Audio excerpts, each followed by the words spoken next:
朋友们，大家好！现在是大年初四早上的5点半，然后我们刚刚开始把牛喂上，因为已经卖了一部分牛了，所以现在我们家只有大小一共59头牛，也不需要于双双起来了，于双双在睡觉呢。然后因为过年期间我们这儿下了非常大的雪，大雪到暴雪了，然后这2天雪在逐渐的消融，在慢慢的化掉，然后气温变得非常的低，就是整个冬天只有这几天是最冷的。今天的气温是最低气温是零下26度，然后最高气温是零下16度。这么冷的天喂牛就是一个非常挣扎的事儿。拌料的时候，我们是抽那个地下水，然后加到草里面去搅拌的。当这个草搅拌完，然后放到撒料车里的时候，都冒着热乎气儿，就零上3、4度、4、5度的温度都能冒热乎气儿。这牛也一样，很遭罪。这2天几乎不会有什么长势。不掉秤就不错了，太冷了。大家如果仔细看的话，应该能看得出来，这2头牛的后腿那个地方一直在抖，就是太冷了。这个冬天这个夜里太冷了，白天还好，浑身嘚瑟。现在这牛，这就跟去年不对，2023年的12月份我们买牛回来的时候是一样的，牛浑身发抖。这种天气我们估计还要再持续个7、8天左右。这7、8天就别谈长势了，这7、8天把牛的料加上去，因为这个牛啊，需要御寒，所以多吃点料肯定是没错的。把料加上去，然后紧接着初6就开春了，就是立春了。春天呢，牛长势就会好，到那个时候精料多一点也不犯毛病。现在这批牛里边大的可能都有800多斤了，但是小的也真小，小的估计也就600斤都到不了，500多斤，可能他们最后会被剩下吧。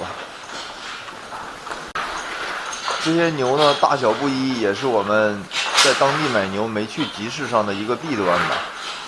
因为毕竟在农户家一家一户的选，这个牛源没有集市上多，然后可以选择的空间不大，然后甚至有一些，一家有2个牛的，一个大的一个小的，你要是想买大的，必须得把小的买着，就是也有这种情况，所以，各有利弊吧。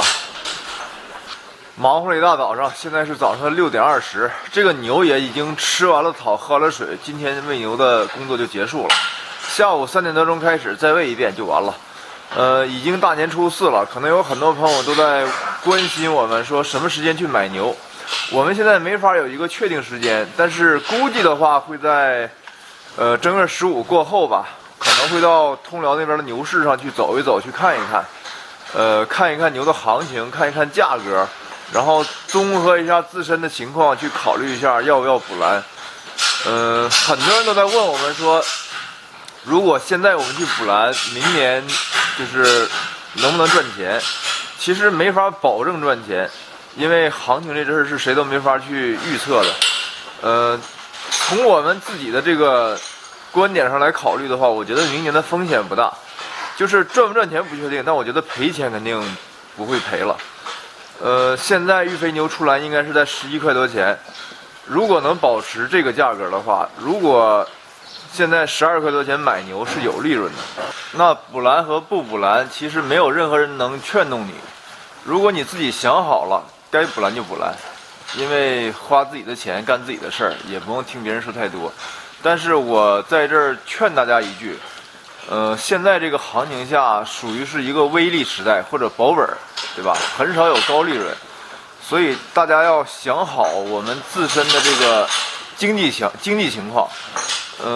我个人觉得现在这个行情下不太适合高负债去搞养牛这个事儿。